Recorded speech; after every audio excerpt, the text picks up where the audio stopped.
I cheated on my husband with a younger coworker in our own home. But my son saw everything and told my husband, and the revenge he planned destroyed my life, leaving me homeless and drowning in misery. I never thought my life would fall apart in an instant. A moment so miscalculated, so impulsive, that even today I can't think about it without feeling a tightness in my chest. My name's Guadalupe, I'm 32 years old, and on the outside my life was so perfect it even irritated some people. I was married to Leonardo, an admired, calm, and stable man, the kind of husband anyone would consider a gift from God. And we had an 11-year-old son, Daniel, a smart and reserved boy with that observant gaze I always underestimated. On the outside, I seemed like the responsible mother, the devoted wife, the woman who knew how to balance work and family. On the inside, however, I was a ticking time bomb about to explode. The perfect routine everyone admired was becoming a darkroom for me. I felt an inexplicable emptiness, a restlessness that grew like a hungry beast inside me. Leonardo worked a lot, and although he was very dedicated, the truth is our life had fallen into a suffocating monotony. I tried to convince myself it was normal, that all long marriages go through that, but a part of me longed for more excitement, more intensity, more life. And it was in one of those internal voids that Esteban reappeared, handsome, young, bold, with that dangerous smile that rekindled something I thought was dead. I wasn't innocent anymore. I knew perfectly well what I was doing when I agreed to meet him for the first time. The encounters began discreetly, almost naively, with deleted messages, changed schedules, rehearsed excuses. And as always happens to those who think they've mastered danger, I got careless. I felt alive again, desired, vibrant. The problem is when you live a lie, everything becomes a balancing act and one wrong breath is enough for everything to collapse. And the wrong breath came from the place I least expected, my own son. It was a typical Saturday afternoon. Leonardo had gone out to handle work matters and Daniel was supposedly at a friend's house. I met up with Esteban at my house, something I swore I'd never do, but that day adrenaline beat fear. I was blind, stupid, completely out of my mind. Esteban arrived smiling and I, caught in a mix of desire and need, pulled him inside by the hand. We didn't lock the door. I didn't draw the curtains. I didn't think about anything but that fleeting fire burning inside me. What I didn't know was that Daniel had argued with his friend. He had come home early and decided to surprise me. He came in silently, as always, because he never wanted to bother anyone. And it was in that silence that he witnessed the worst moment of his life and mine. He stood motionless in the hallway with a look I'll never forget. A look that mixed confusion, pain, and disbelief. He didn't cry, he didn't scream. He just turned around, closed the door without a sound, and ran out of the house. When I heard the door slam, I almost fainted. I tried to follow him, but Esteban grabbed my arm, not out of concern, but for fear of being seen. I pushed him hard, distressed, and ran down the street like a madwoman, but Daniel was gone. I knew he had only one possible destination. Leonardo. I felt a knot in my stomach, my legs were shaking, my heart was beating a mile a minute. It was as if the world were falling apart in slow motion. When I finally managed to talk to Leonardo on the phone, he only uttered 4 words that chilled my blood. We need to talk. No shouting, no insults, no trace of anger, just a silence so icy I knew it was the beginning of the end. I was shaking from head to toe when he hung up. Esteban left without looking at me, and I was left alone in the house that minutes before had seemed like the stage for a forbidden adventure, and was now just a place contaminated by my own mistake. When Leonardo arrived, his face didn't reflect hatred, but something much worse. The calm of a man who already knew everything, who had already heard the truth from the most innocent and painful mouth imaginable. When Daniel appeared behind him, with red eyes and a face bathed in silent tears, I felt a part of me die right there. I tried to hug him, to say something, but he pulled away as if I were a monster. Leonardo asked me to stay away. His voice was firm, almost professional, and that terrified me more than if he had screamed. At that moment, I understood that the coming punishment wouldn't be impulsive or emotional. It would be calculated, cold, and painful, and I couldn't blame anyone but myself. I destroyed my husband's trust. I broke my son's heart, and that day, in that instant, the slow, cruel, and inevitable fall began. That night, Leonardo didn't make a scene. He didn't throw anything on the floor. He didn't insult me. He didn't accuse me. He simply asked me to leave the room and let Daniel sleep with him. That calm destroyed me more than any explosive reaction. I sat on the living room floor, hugging my legs, trying to understand how I had let my life get to this point. I asked myself over and over why I had been so careless, so cruel, so blind, but there was no possible explanation that could undo what my son had seen. For 2 days, Leonardo didn't speak a word to me. He looked at me with that empty gaze, with that silence that screamed louder than any word. I tried to approach Daniel, but he looked away, turned his face, fled from me. My son, who had always been affectionate, shy, and sensitive, now looked at me as if I were a threat, as if I had destroyed some fundamental pillar of his life. And I had. Guilt consumed me, poisoned me, but there was something about Leonardo's behavior that unsettled me even more. He was too calm. He'd leave the house, make long calls, and come home late. He treated me with a chilling cordiality. It was like talking to a stranger. He'd show up with Daniel at school. They'd eat together. They'd do activities that weren't part of their routine before. It was as if he were strengthening his bond with his son while erasing any memory Daniel might have of me. And that hurt because I knew he deserved it. On the night of the 3rd day, Leonardo finally spoke to me. He sat on the sofa across from me, his hands clasped, with impeccable posture and a fixed gaze. He said he was deeply disappointed, but that he wouldn't do anything impulsive. The betrayal, he said, wasn't just against him, but against Daniel, and that was much more serious. I cried, I begged, I said I'd do anything to repair the damage, but Leonardo seemed to hear only words that no longer mattered. He was already in another stage. He wasn't looking for explanations, he was looking for justice, his justice. The next day I noticed he was colder, and then I realized something worse. His coldness was strategic. Leonardo started acting as if he were studying me, analyzing me, waiting for me to make a mistake to add another brick to the wall of punishment he was building. He didn't hide his phone, but he also didn't leave anything in sight. He'd make calls in a low voice, always away from me, and come back looking at me as if he were evaluating me. It was the look of a man preparing something big. The following week, the real changes began. He asked me to only speak to Daniel when it was strictly necessary. He started sleeping in the boys' room. They went out together almost daily, sometimes without telling me. When I asked him something, Leonardo would answer with short, direct, and expressionless sentences. Every word was a condemnation. Every gesture confirmed that he was distancing himself, but what I didn't realize was that this distance wasn't the punishment, but simply the preparation of the ground. I tried to fix things little by little. I began to approach Daniel more carefully. I tried to speak to him calmly, but my son wouldn't look at me. He didn't want to be in the same room as me. He had seen the scene with his own eyes, and I knew it would mark him forever. I had destroyed something that should have been sacred. And while I blamed myself and drowned in remorse, Leonardo grew stronger. He was serene, but it was a serenity that hid storms. The first sign of what was coming arrived when I noticed he was no longer wearing his wedding ring. That hit me hard. When I asked him why, he answered coldly, "I don't want to keep symbols that no longer represent anything." I felt the floor open up under my feet. I slept little and ate even less. My heart pounded in my throat, always waiting for the final blow.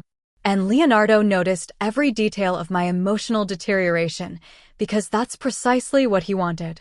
The day he finally acted was the day I understood that his silence was just the prelude to something much bigger, something I never, not even in my worst nightmares, could have imagined.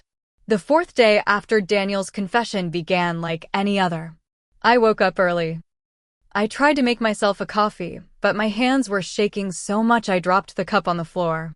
Leonardo appeared at the kitchen door, watching the mess for a few seconds.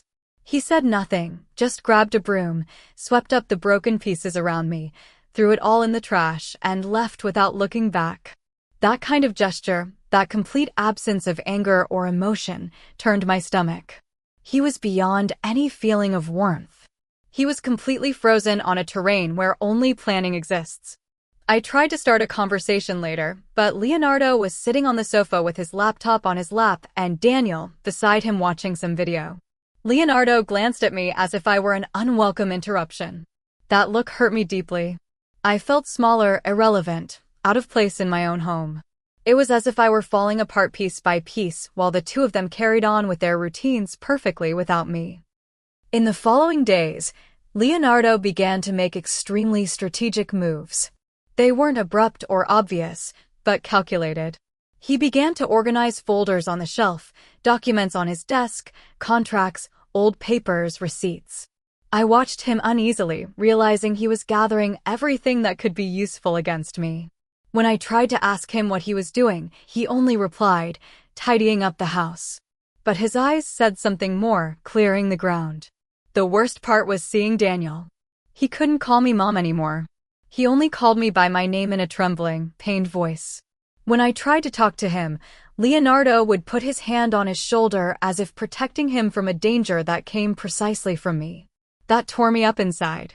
I wanted to scream, to beg, to go back in time, to undo it all, but it was impossible to erase what my son had seen. The image was etched forever. One day, during dinner, Leonardo watched me with an almost monstrous calm. He asked me to eat, told me I had to eat. His voice was too cordial, almost sweet. I trembled. He was never so kind, not even when he just wanted to be good-natured. It was the tone of a hunter offering water to his prey before capturing it. I ate a couple of bites so as not to arouse suspicion. Daniel, beside me, ate in complete silence. That night, when I went to take a shower, I noticed my phone wasn't in its place. I picked it up, opened it, and all my conversations with Esteban were marked as read. All of them, even some I thought I deleted. My blood ran cold. Leonardo had read everything. He knew every detail, every sentence, every lie, every encounter.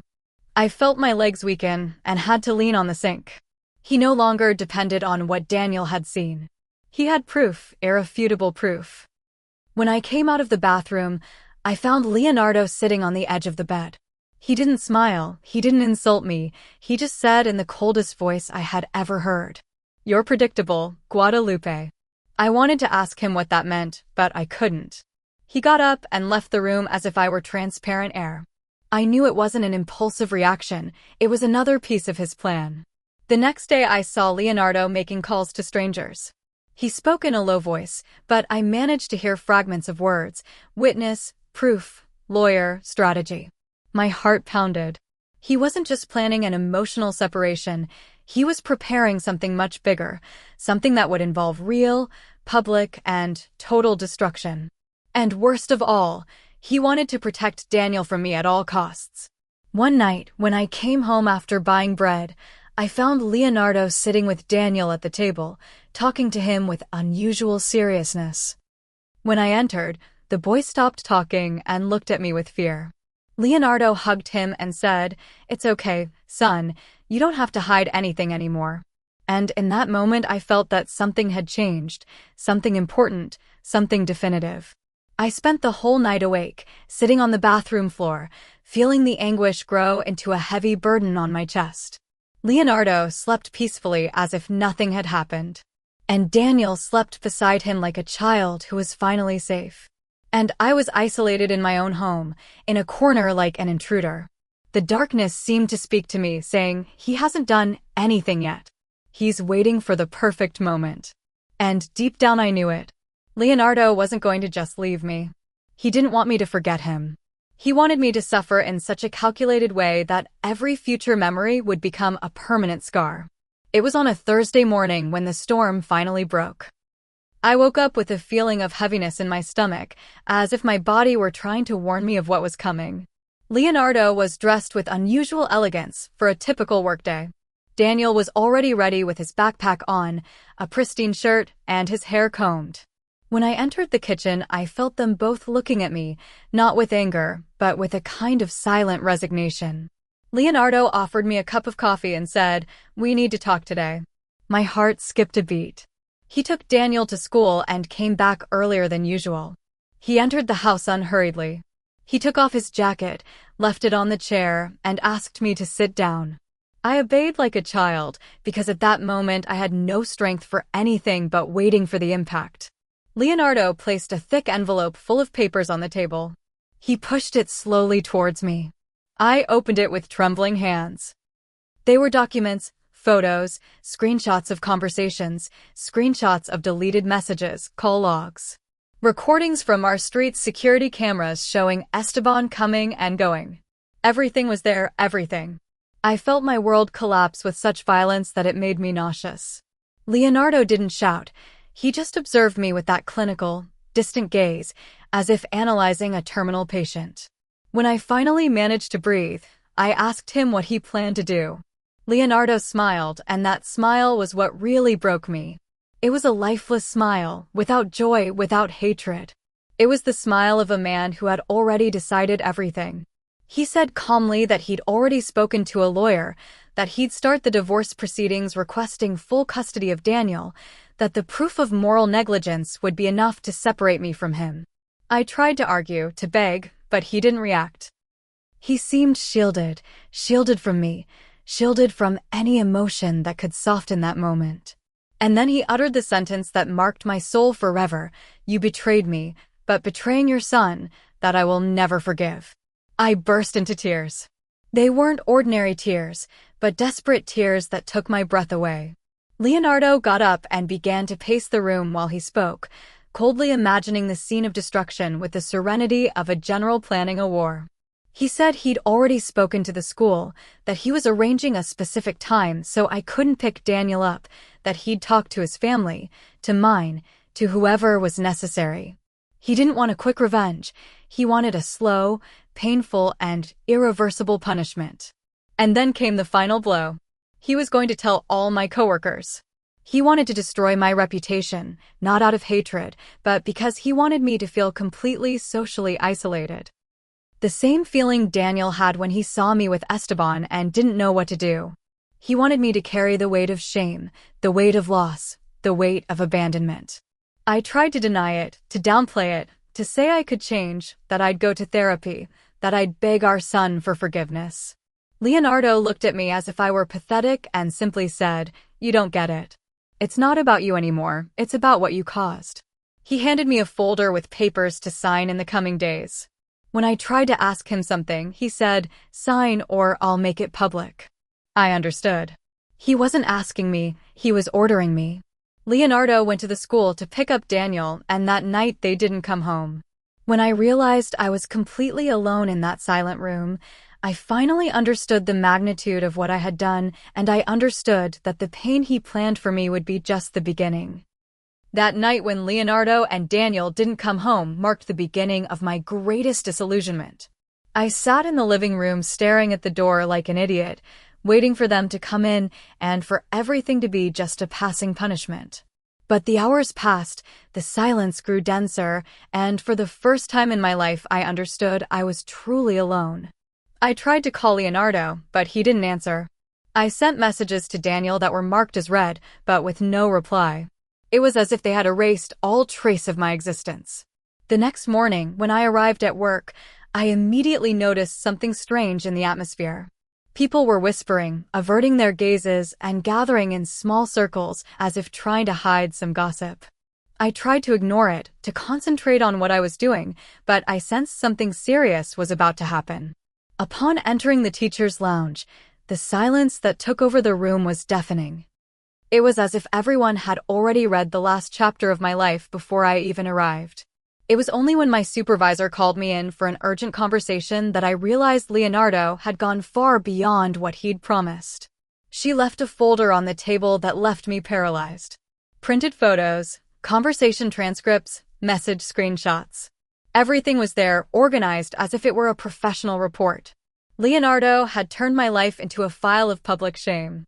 My supervisor seemed uncomfortable, even embarrassed, but she analyzed the documents with a clinical, distant look, as if she were reviewing an administrative error. I asked her how she got it, and with a firm, almost cold voice, she said she had received it all anonymously. But I knew. Of course I knew. Leonardo had sent it. He had kept his promise to the letter. To make my destruction visible, to make my fall public, to turn every one of my mistakes into a weapon against me. She asked me to sign a warning and suggested, with that tone of forced concern, that I take a few days to resolve my personal affairs. But we both knew what that meant. They were pushing me aside, discarding me. I left the room with my legs shaking. In the hallway, some employees looked at me with pity, others with contempt. It was as if I had become a social ghost. And that feeling didn't leave me even when I reached the reception. The receptionist, who had always been friendly, could barely look at me. People moved away as if I had a contagious disease. I was an embarrassment to them, and I couldn't blame anyone but myself. When I got home, I found the door unlocked. Leonardo had returned, but not to talk. He was taking his things out of the closet. I approached him desperately, begging him to let me explain, to give me a chance to apologize to our son, but he didn't listen. It was as if an invisible barrier separated us. When I tried to touch him, he recoiled in disgust, as if my touch were poison. That hurt me deeply. Leonardo told me he'd already spoken to the family, that everyone knew, that he wouldn't keep any secrets. You destroyed our family, you destroyed our son. Now you'll feel the weight of your decisions. His voice was calm, low, but each word was like a blade slowly piercing my skin. I collapsed on the floor crying, begging, but he didn't flinch. He finished packing his things, took Daniel, who didn't even look at me, and left. He locked the door behind him, and only a deafening silence remained. In the following days, my life became a constant hell. Anonymous messages. People tagging me in passive-aggressive posts on social media, screenshots of my files circulating in hospital groups. My family, shocked by the exposure, also turned their backs on me. My mother cried on the phone, asking how I could have done that to Leonardo and, even worse, to my own son. My sister didn't want to see me. My cousins blocked me. It was as if I had been kicked out of society. The public humiliation was so intense that I started having anxiety attacks just thinking about leaving the house. I slept poorly, ate poorly, and lived with a racing heart. Every notification on my phone made me tremble. I began to understand that Leonardo's punishment wasn't just meant to destroy my marriage, but also my identity, my reputation, my social life. And he was succeeding with terrifying mastery. This was just the beginning. I didn't know it yet, but Leonardo hadn't even shown me half of what he was about to do. I thought I'd hit rock bottom, but I was wrong. The real bottom came later, and it was much darker than I could have ever imagined. After Leonardo emotionally expelled me from their lives, he began to act more aggressively, more cruelly, and at the same time with impeccable kindness. He knew exactly where to press to hurt me the most. He knew how to make me lose everything without raising his voice or breaking a plate. One day I received an email from Human Resources informing me that due to conduct incompatible with institutional values, I was being fired without notice, regardless of my years of service. I left the building crying, feeling eyes on me like daggers in my back. I tried to go home, but I could barely walk through the condominium gate without feeling like everyone knew who I was. And they did. The rumors spread like wildfire. Little by little I began to realize that my friends were no longer responding to me. My colleagues from the hospital didn't answer calls or read messages. It was as if I had been erased from the list of people worthy of respect. My parents only called to tell me I had disappointed the whole family. I felt my identity fading, as if I were ceasing to exist. Everything I thought I had built over the years was crumbling before my eyes, and I had no strength to hold on to anything. The financial situation quickly became desperate. With my salary gone and debts piling up, I was desperate. Leonardo, of course, knew this and made sure to speed up the process. I received a court order demanding my eviction from the house, the same house I helped pay for. He presented me with the prenuptial agreement, the one I signed without reading it properly, trusting the man I betrayed. The document was relentless. I would have no right to most of the assets, not the house, not the car, nothing. I tried to argue, but Leonardo had the upper hand. He had proof of the betrayal, Daniel's testimony, and even his lawyer ready for any legal battle. I was defeated before I even started. When I finally left the house, I only took a suitcase with clothes, a few belongings, and a pain that ran through my entire body.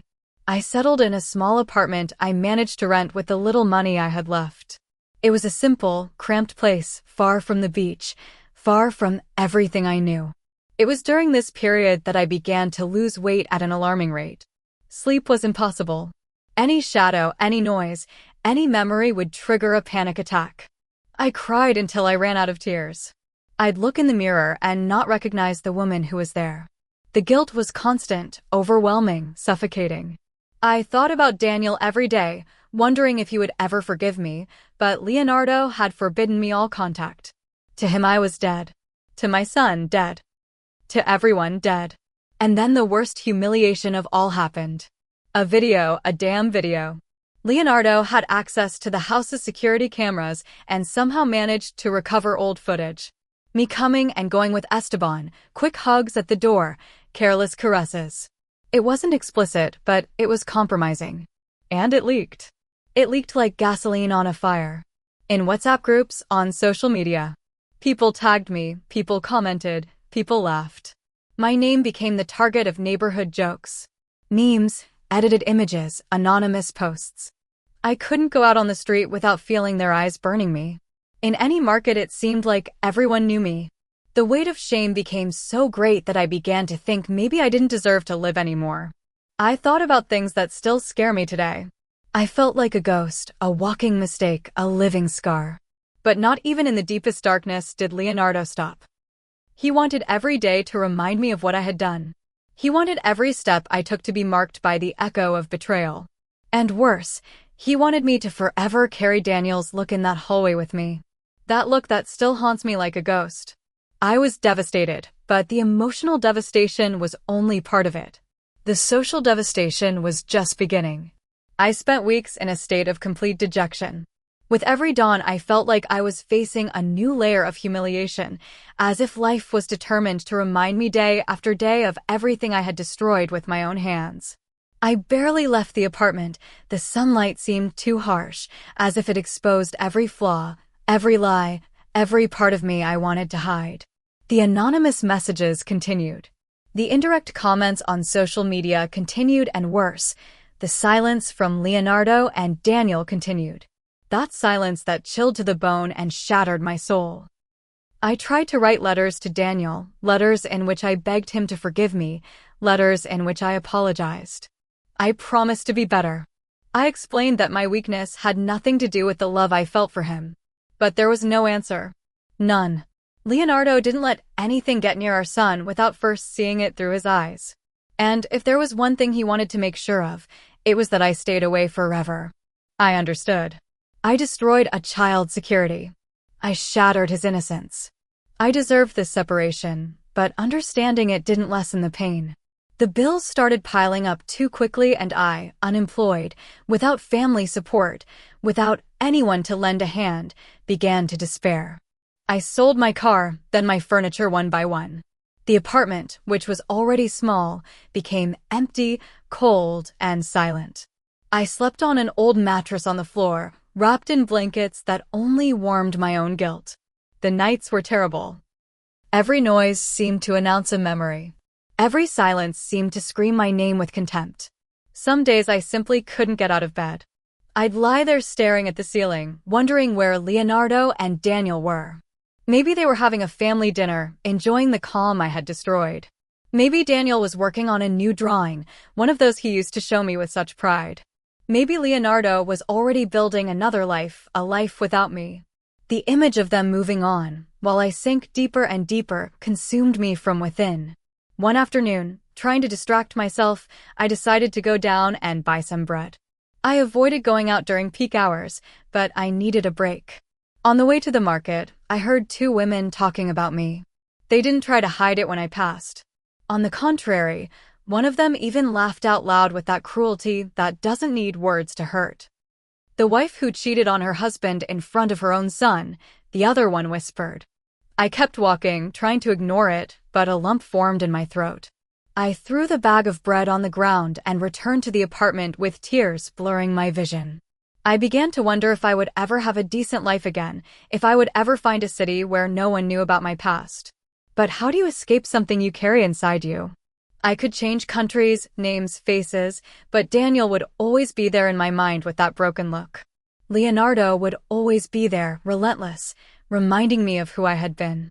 There was no escape from what I had become. When my money ran out, I had to ask for help. I called my mother, she answered, but her silence hurt more than any insult. She told me in a low voice that she didn't trust me anymore, that she didn't know who I was. My father didn't want to talk to me. My sister said I needed treatment, but she couldn't help me financially. It was as if I had been officially excluded from the family, and in a way I understood. They were trying to protect their own image, something I never knew how to value. My mental health deteriorated. I started having unexpected panic attacks. The simple act of looking at my phone paralyzed me. I spent entire nights awake, pacing back and forth in the empty apartment, like a ghost trapped in my own regret. In a moment of desperation, I seriously considered giving up, ending the pain once and for all, but an image stopped me. Daniel, the boy I had hurt so much. The last thing I wanted was to cause him another wound.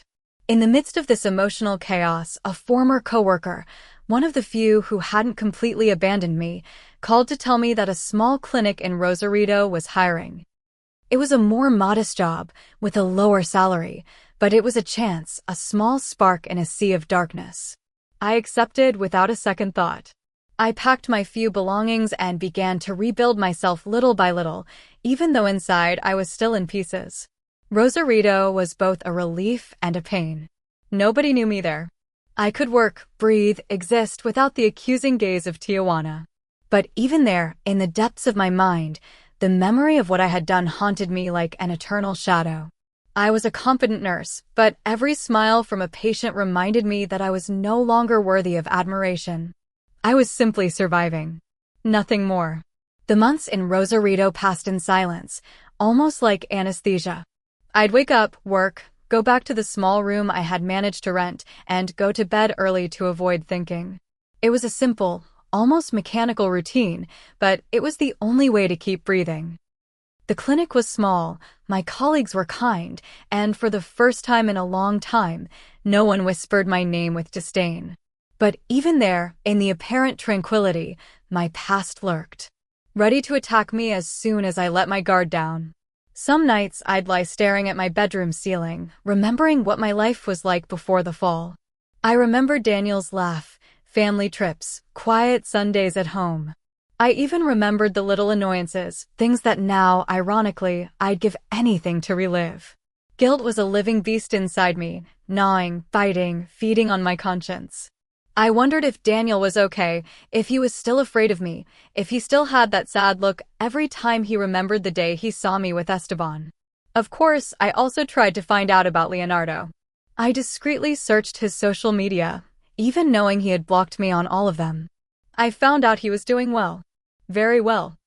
I heard rumors that he had started dating someone from the hospital, that he seemed happy, that he had already rebuilt his life. And a part of me envied the ease with which he had overcome everything while I was still there, sunk under the weight of my mistake. But another part knew he deserved it. He deserved peace, he deserved stability, he deserved everything I couldn't give him. Working at the clinic gave me a small but real purpose. I dedicated all my energy to that place, caring for each patient with an almost desperate zeal, as if every gesture were an attempt to compensate for the damage I had caused. People started to praise me, to trust me, and for a moment I could breathe. But all it took was for a patient to look at me with kindness for my heart to sink, because I knew deep down that no matter how hard I tried, some stains never disappear. As the months went by, I received the news that Leonardo had obtained full custody of Daniel. The court's decision was ruthless. They cited emotional damage, instability, and a rupture of the maternal bond. It was the official end, the legal end of what I already knew in my heart. I had lost my son. Reading the document, my fingers trembled. I felt my vision blur. I had to sit on the floor of the empty office so I wouldn't faint. There, in that absolute silence, I understood I no longer had the right to anything, not even his forgiveness, not even his love, not even his presence. A few weeks later, I learned they had moved to another city. Leonardo wanted distance. He wanted to protect Daniel from any possibility of our paths crossing by accident. This hurt in a different way.